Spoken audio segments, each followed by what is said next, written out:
tax, nobody has made that transition as successfully as Yair Lapid, a former TV host and acclaimed journalist who founded the centrist Yesh Atid party, and in his first jump into national politics a few years ago, became the second largest party in the Knesset.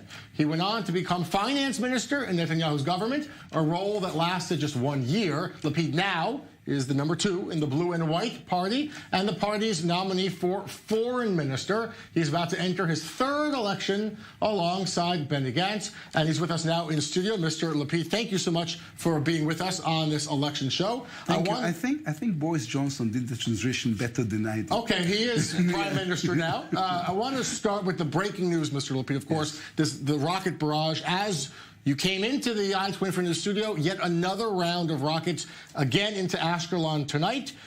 Your response to this latest escalation from Gaza, and really this endless dilemma on what to do with the Hamas rocket attacks? Well, it's a result of us losing deterrence completely.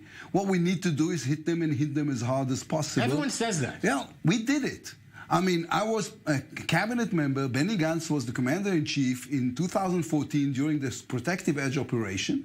We hit them as hard as we should have hit them. And what happened was 3.5 years of almost complete silence.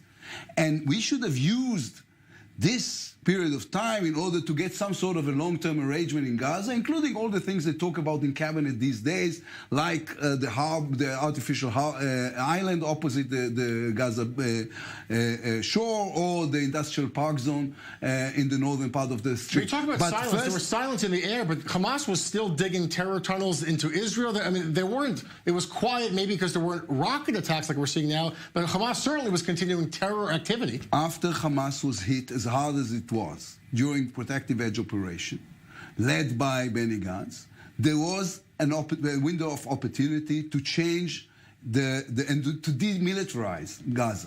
They did nothing. The Netanyahu government did nothing. We were out of government by that time. What we need to do now is, before moving anything in terms of policy, is to bring back deterrence. And deterrence in the Middle East, I'll finish my sentence if I may.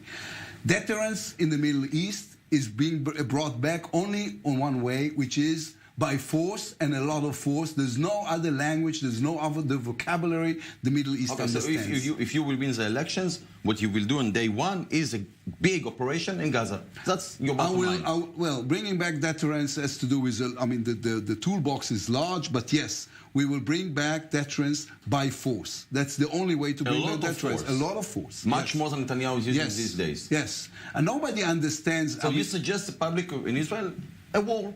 We suggest you're going to conquer Gaza? We suggest everything should be on the table. Hamas must understand. Hamas is a terror organization. The only language they speak is the language of force and terror. And therefore, we suggest to do everything in our power, and we are the ones with the power. So you're going to use military power, and are you going to cut the money from Qatar to Hamas? There are 2 ways or two possibilities of getting money into Gaza.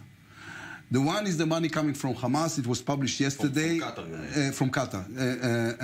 Was published yesterday that the head of the Mossad, Yossi Cohen, and another general went to Qatar to beg in behalf of the Israeli government for more money, which is, to me, is outrageous.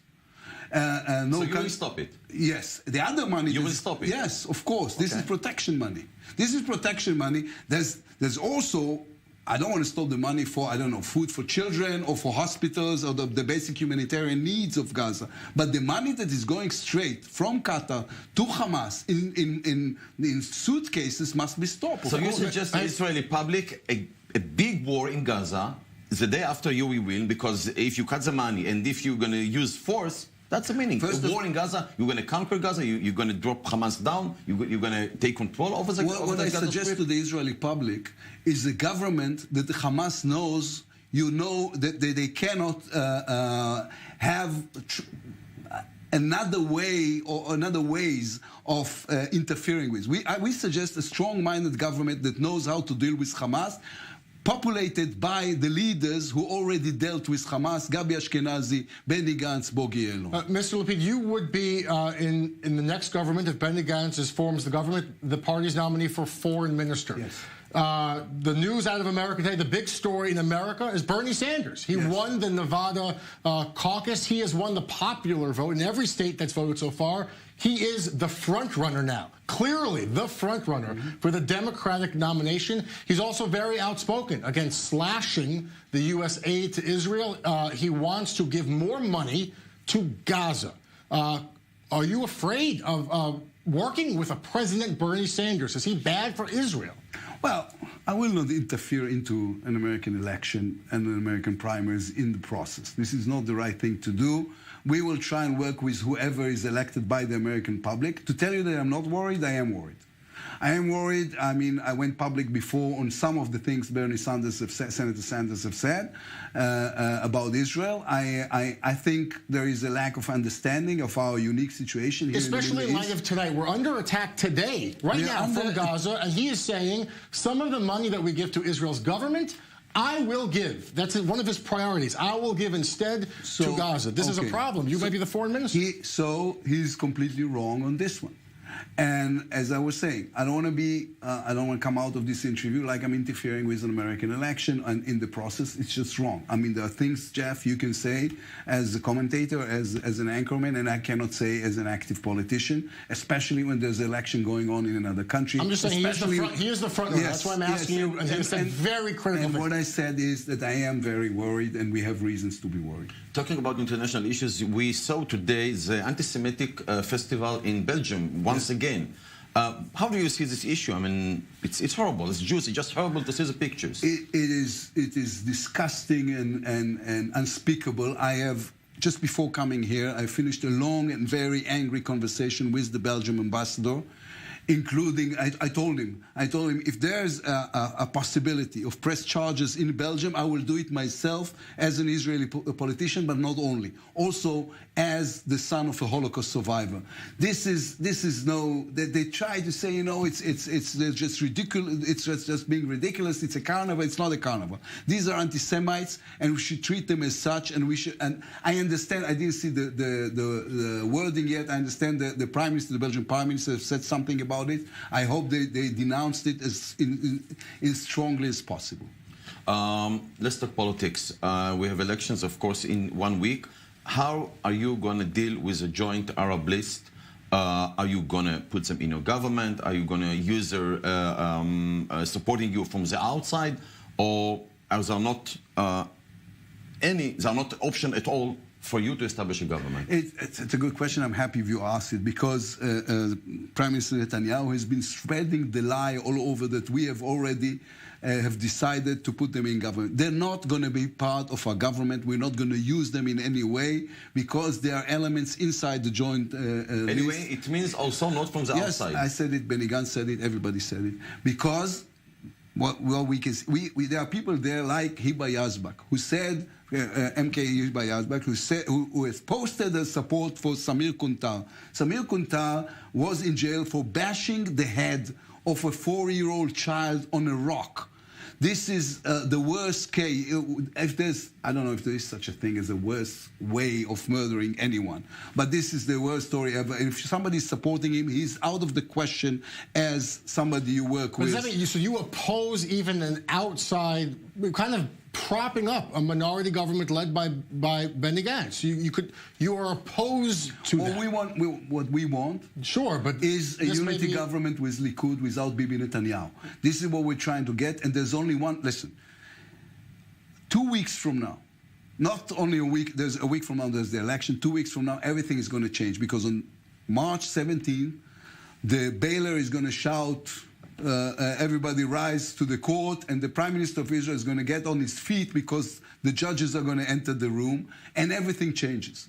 And I think people will understand while watching this that he cannot be Prime Minister anymore. He has to go and deal with his legal issues. The legal system, we want the judges to get involved in the political process and take Netanyahu down. I'm just saying that because you can't win the election, so the judges will have. First of all, we won the election, and the margin was not large enough, but we won the election in September. So you did. And hopefully we're going to win the election this time as well. But what I'm saying is the Netanyahu era is over, because you cannot be in the courthouse being tried for... But you're saying Netanyahu era is over for 10 years. I mean, come on. You didn't win the last elections. You didn't win April's elections. I mean, and if you are not going to use our joint Arab list party, so you will not win the next elections as well. You have no government if you don't use the votes. That's it. Well, you see the polls as we all do. First of all, what you're saying might be right, and then I'm very worried. This keeps me awake at nights because we need 2 to 3 more seats in order to win this election and form a government with Israel Beitenu, with Lieberman and with